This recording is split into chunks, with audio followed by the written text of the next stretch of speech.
Hey, peace and blessings to you. My name is Jerry B. I am the entree musician, and so are you.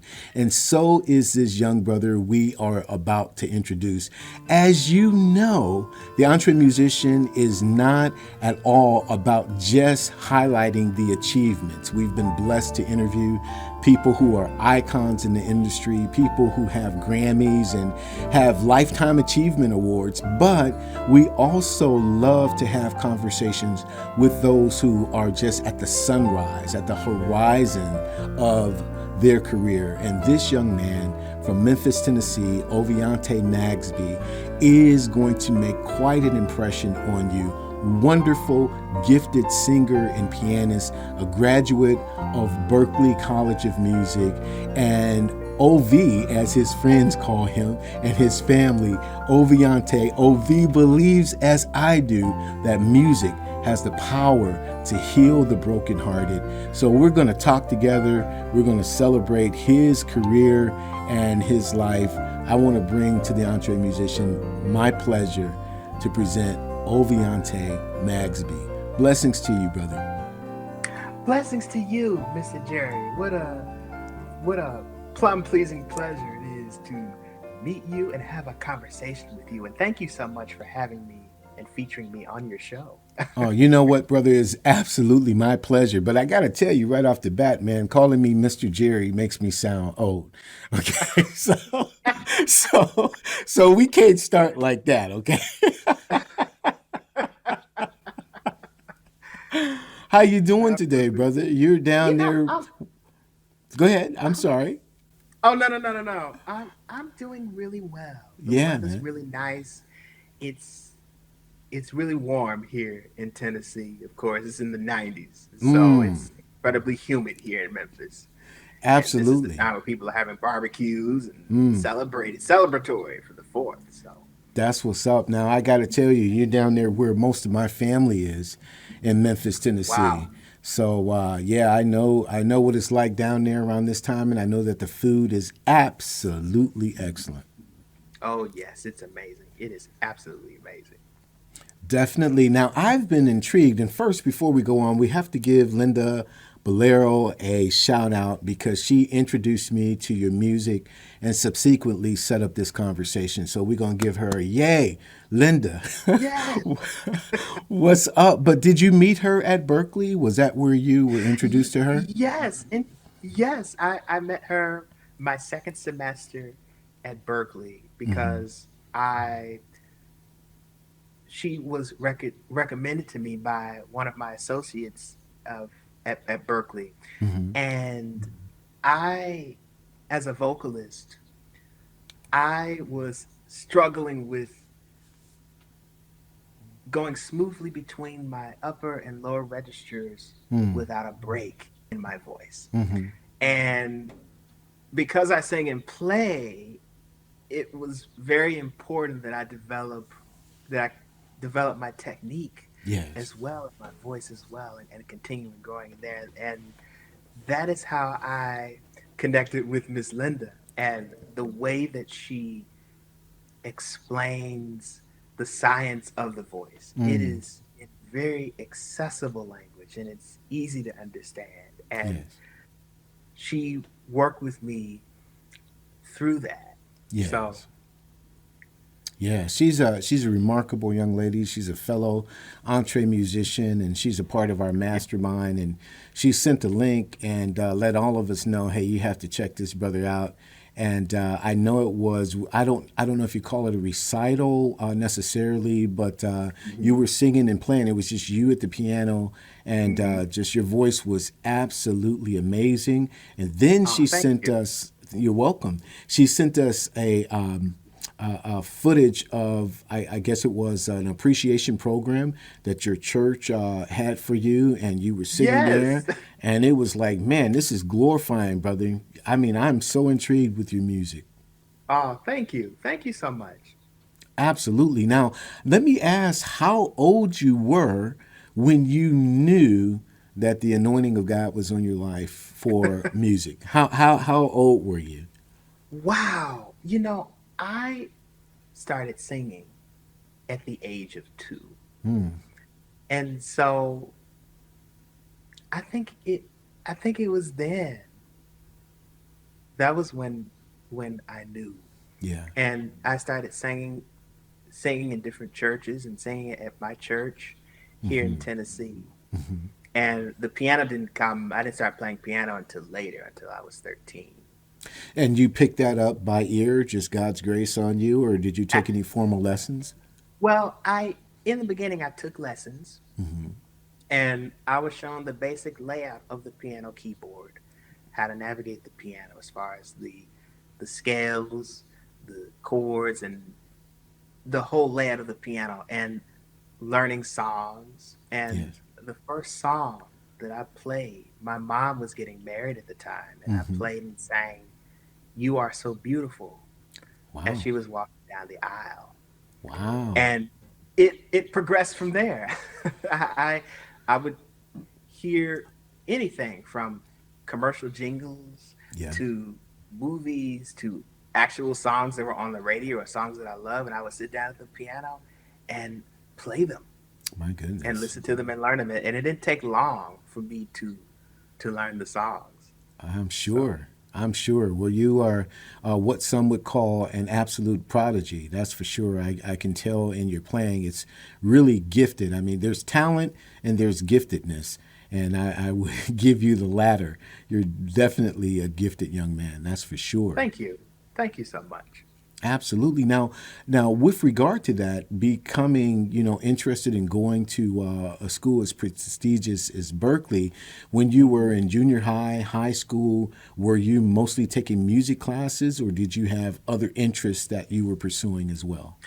No, I was mostly taking music classes when I attended here in Memphis Overton High School for the Creative and Performing Arts, and I joined a the Overton High School Blue Jazz Ensemble. I was the pianist for the ensemble under the direction of the late Mr. Jeffrey Huddleston, and we participated in the Savannah Swing Central Jazz competition under the direction of Mr. Marcus Roberts Uh that huh. year. It was my sophomore year, and I was doing, and we won number two. We placed number two in the nation in Wow. in that.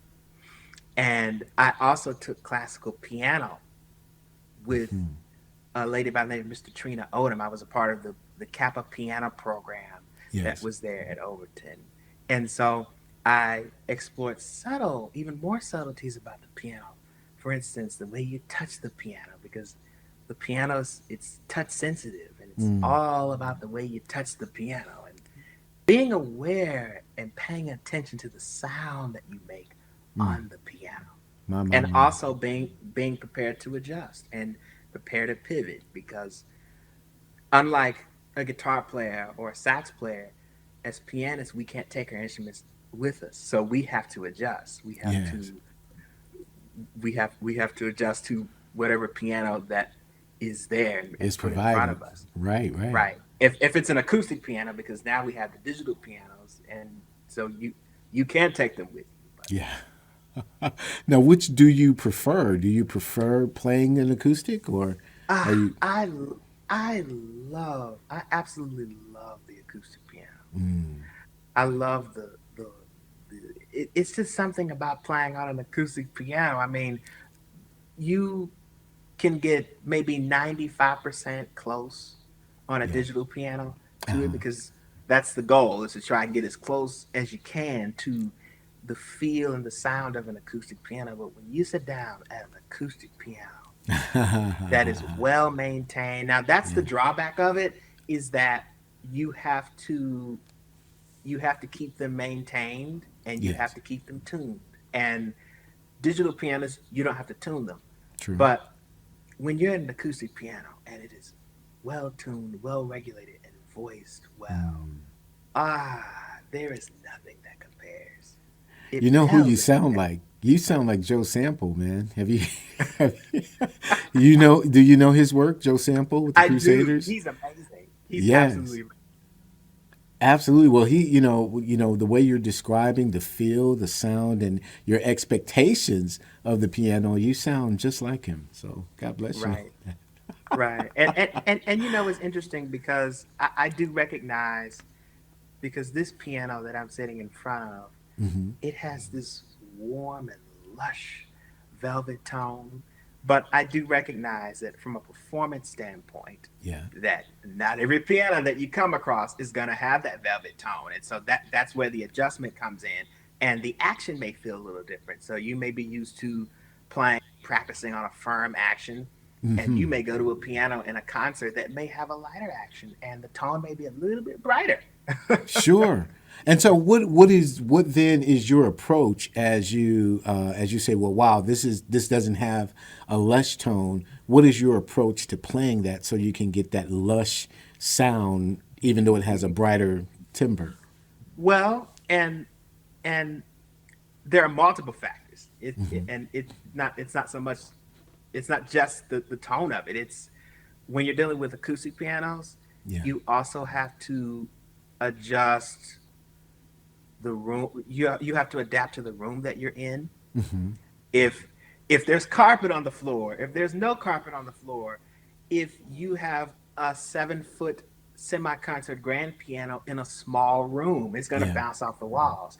But I think I would, if I'm sitting down at a piano that does have a bright tone, then I would try, and for instance, if I wanted a lush tone, then I would perhaps play a little lighter on the piano, and just explore, knowing it's exploring its dynamic limits, because there are some pianos where you do have to be careful, because if you put them in a small room, it could have a warm and mellow tone, but it could bounce off the walls depending on the room that it's in.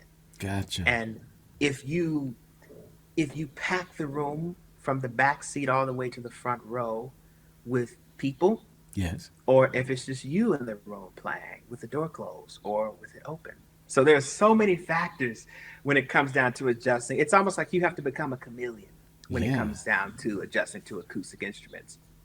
Man, that is so well answered, man, and your sensitivity is incredible. Now, I have to ask you a serious question, and it's something those of you who are listening by podcast may not know this, but obviously those of you who are watching the video may see that Oveante is not a sighted man, and so I wanted to ask you: is this the condition in which you were born, or did blindness develop over a period of time in your childhood? No, I was born with this. I was born with a retina detachment. I see. And can you tell us very seriously how not having your sight has conditioned you or changed you or shaped you, for the lack of a better description, in your outlook Well, on life? right, right, absolutely, absolutely. I thank God for placing a wonderful mom in my life, Yes. because she has taught me to not let my lack of sight hinder my ability to navigate the world Yeah. and have the life that I desire to have, and that God desires for me to have. My.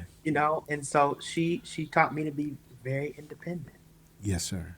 And and I've of course there are technologies, for instance, I've Braille, and I've read Braille, and I use, so like the Mac that I have right now, I have voiceover on it, and I navigate using the keyboard and using Understood. keyboard commands. And my phone is the same way. I use voiceover but finger gestures.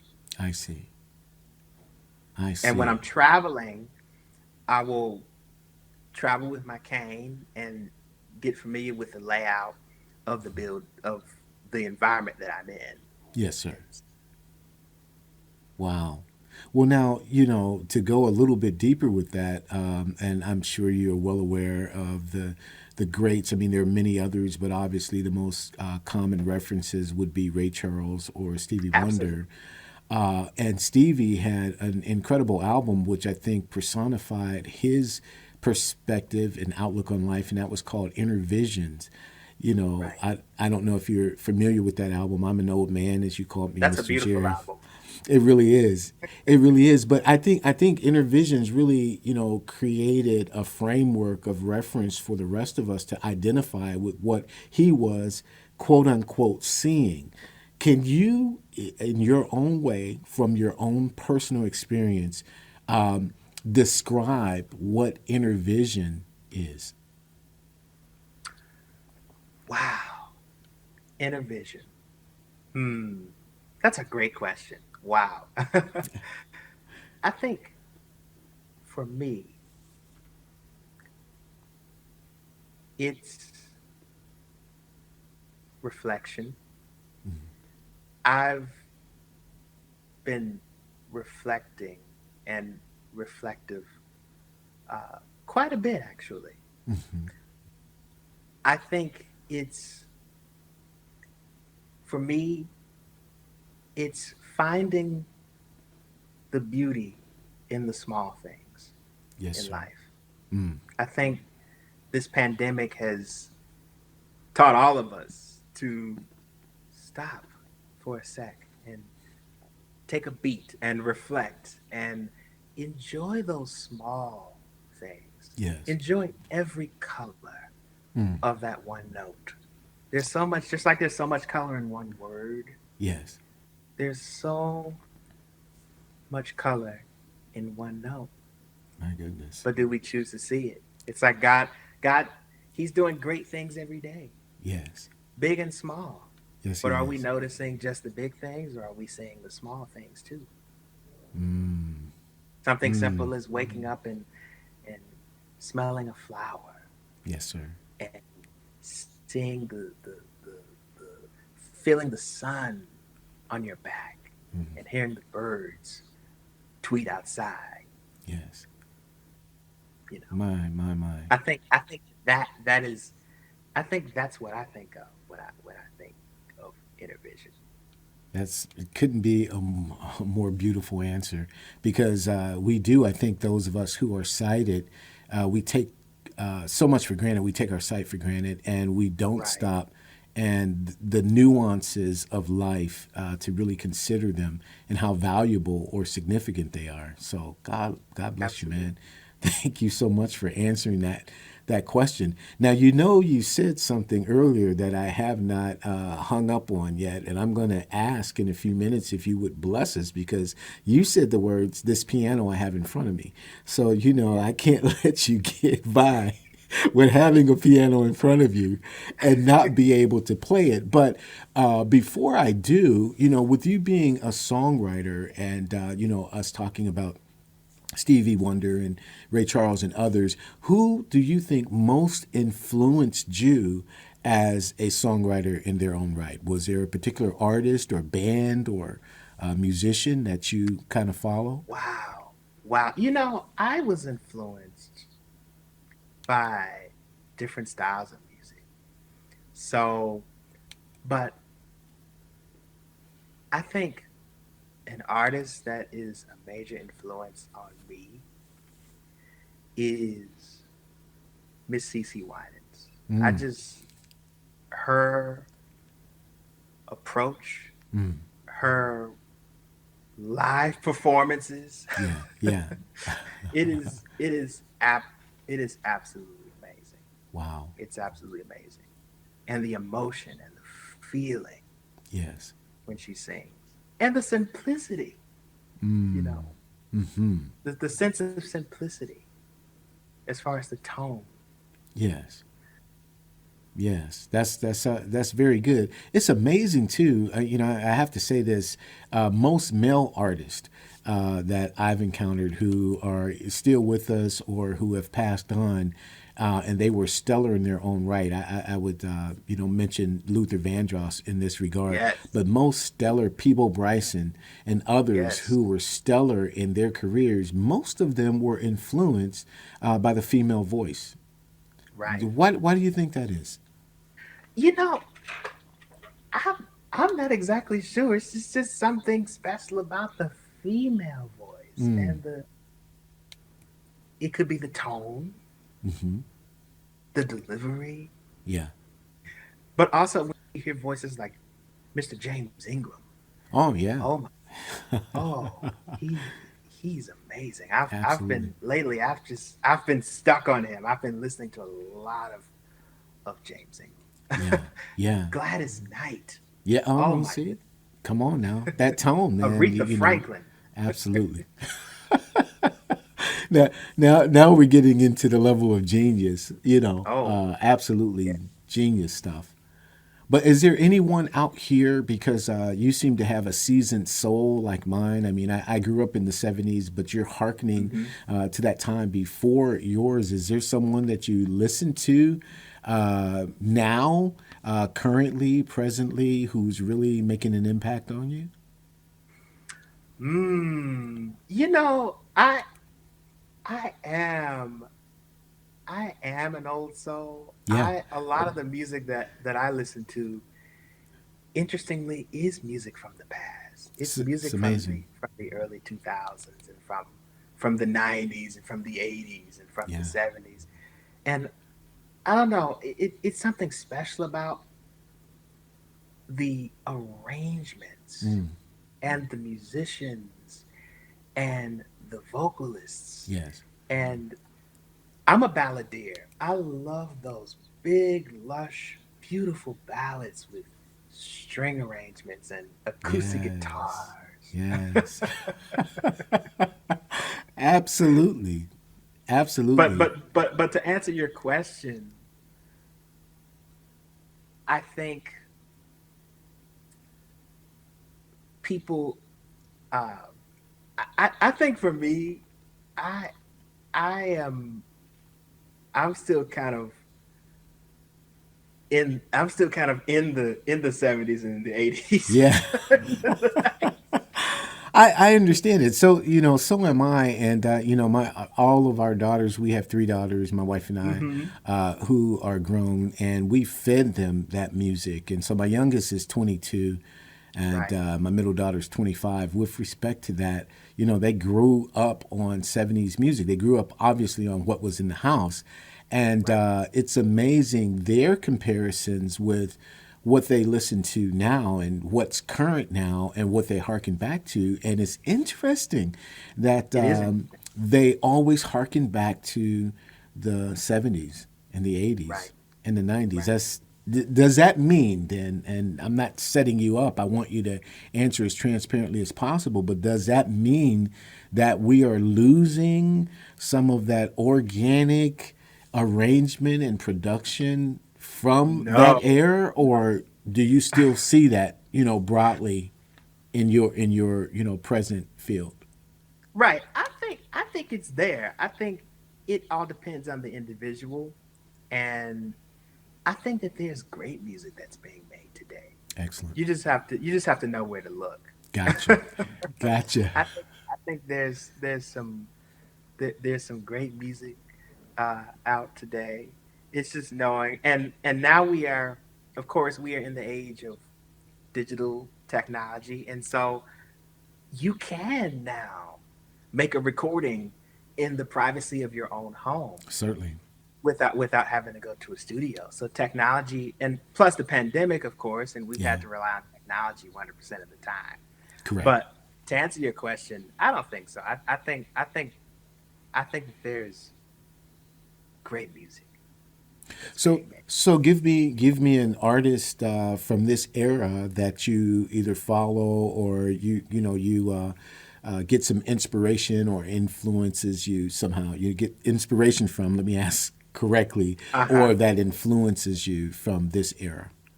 From this era. Yeah.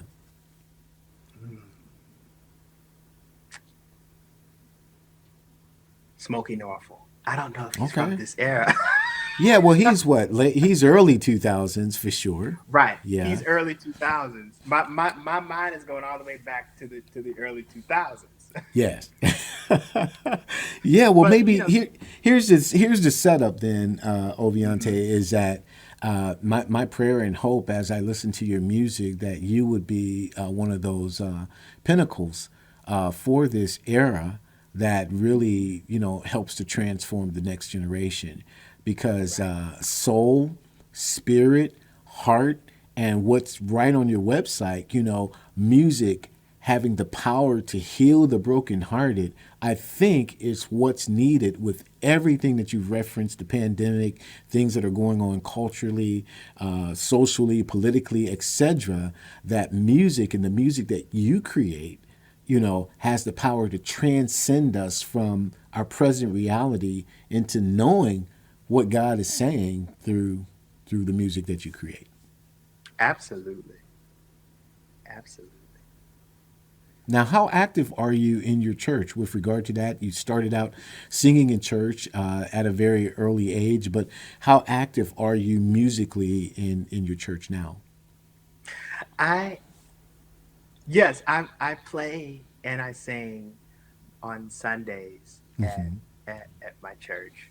And it's me and solo piano Wow. and leading Wow. the congregation No in accompaniment, song. no praise band or anything like that? Well, we have drums, but it's just me and it's just the piano and myself right now. Wow. I think because of the pandemic as well, and the I see. pandemic has affected a lot of different things. Yeah. And and that's the beauty of solo piano as well, is that you can you can function as a one man band. It's challenging Yeah, because you have to be the drummer and you that's have to right. be the bass. That's right. So let me ask this question then, sir, because there was at least at a time you guys at Berklee may have figured it out, but there was at a Right, time where the piano was questioned as to whether it's a percussion instrument or a stringed right, instrument. What side right. of that perspective do you come down on? Mm. On the piano, it's a string instrument for sure because it has strings, but it's very percussive. You can percussive versus Absolutely. the organ. The organ is more of a reed instrument, but on the piano, you can be percussive on the instrument, and it cuts through, That's right. That's right. and versus the organ you can play pads. Yes. That's And right. so on the piano, if you wanted to sustain a note, you can hear it ring, and then you have to play the note again. Yes. Yes.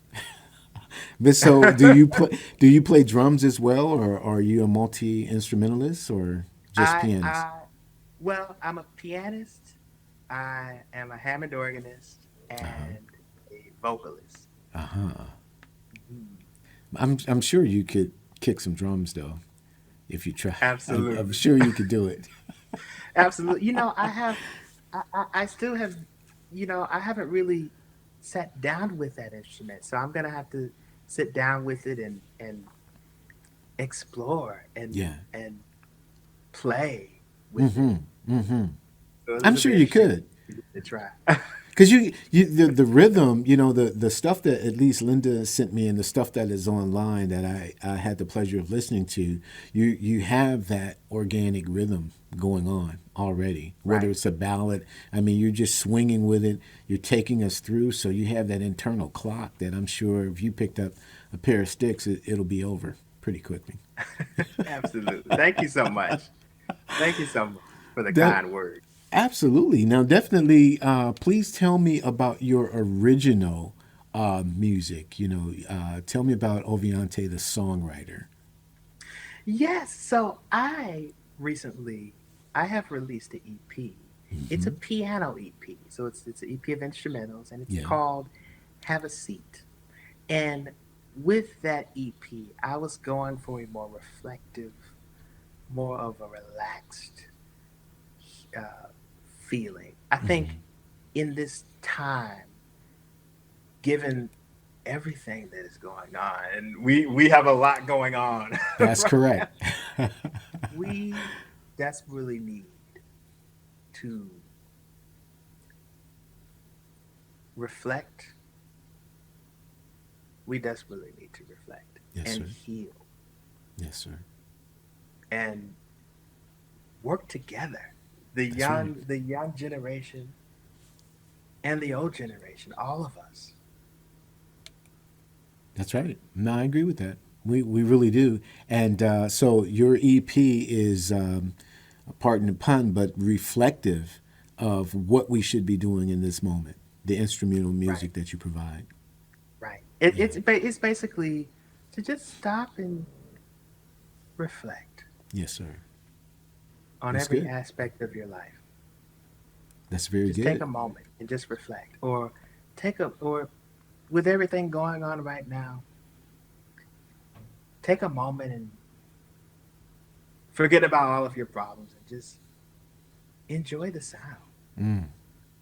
Very, very cool. Now, with the coming years, what would you declare to be your goals? You've set goals for yourself as an artist. Ab- Um, Absolutely. can you let us in on what we can be expecting from you within the next 2, 3, 5 years? Well, I would love to do, because I released an EP, but I would love to do an album. So I'm in the process of working on some songs to have an album. Excellent, excellent. So, is that within the next year or next few months? Yeah, Or I think sometime within the next year excellent, or so. excellent. That's very good. You have a title for the album? Not yet. All right. I haven't. I don't have a title yet for the album, so I'm in the That's process of developing that. Now Memphis is a music town. So It have you is. made connections with people like Kirk Whalum and others who are very Oh, prominent in your city? he's absolutely amazing, He is Mr. Kirk. amazing. He's amazing. He's an amazing musician. Absolutely, absolutely. I don't. I haven't. I have not. I have not met him here in Tennessee, but I've I've enjoyed um, listening to his music for sure. Much music he has out. Yeah. Oh yes, Well, I pray that that it's not a chance encounter, but by God's providence, that you have an opportunity to not only meet him but to work with him. absolutely. That would be fantastic. It would be. I mean, his sound Yes, on the sax is so recognizable. absolutely. Immediately, It, two notes, and you know what's up, right? right. It's recognizable, but he plays with such sensitivity. Yes, sir. Yeah, that's absolutely right, man. Definitely. Now, as I said before, you let us in on the fact that you have right in front of you a piano. Yes. And I would ask if you would grace us and bless us with the first few things that come out of your heart and through your fingers. The first few things Yes. that come out of my heart and fingers.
Wow. Beautiful, brother. Thank you so Absolutely beautiful. So you got to give that a name right now. If that's just came out of your heart, just name it right now. What is it? that was actually one of the tunes from my EP. It's called Her Eyes. Oh my. Beautiful, beautiful, beautiful. So Thank you. very grateful, man. Absolutely. I'm grateful that we have taken the opportunity to share this conversation together. I am absolutely certain it won't be the last time for us, but just your presence here on the Entre Musician has made an incredible difference, and it is a significant moment in our history here in this podcast. So thank you, my brother. And thank you, Mr. Jerry, again for having me and featuring me on your show. This was my pleasure entirely. The next time you speak to Linda, let her know that, we're going to have to do it again. So she should be ready to set up our second conversation, both on this platform and offline as well. Absolutely. Absolutely. My goodness. Well, thank you, brother. And we'll be talking to you very, very soon, okay? All righty. All righty. Well, peace and blessings to you. As I said before, this was going to be a very, very special conversation. And may your life be blessed with Oveante's gift. You can find him online at oveante.wordpress.com. And we want you to check him out, check his music out, purchase his EP, and tell everybody you know, and about 12 people you don't, that this is a brother to be watching. Peace and blessings to you. My name is Jerry B. I am the Entre Musician, and so are you. We will absolutely see you next time. God bless.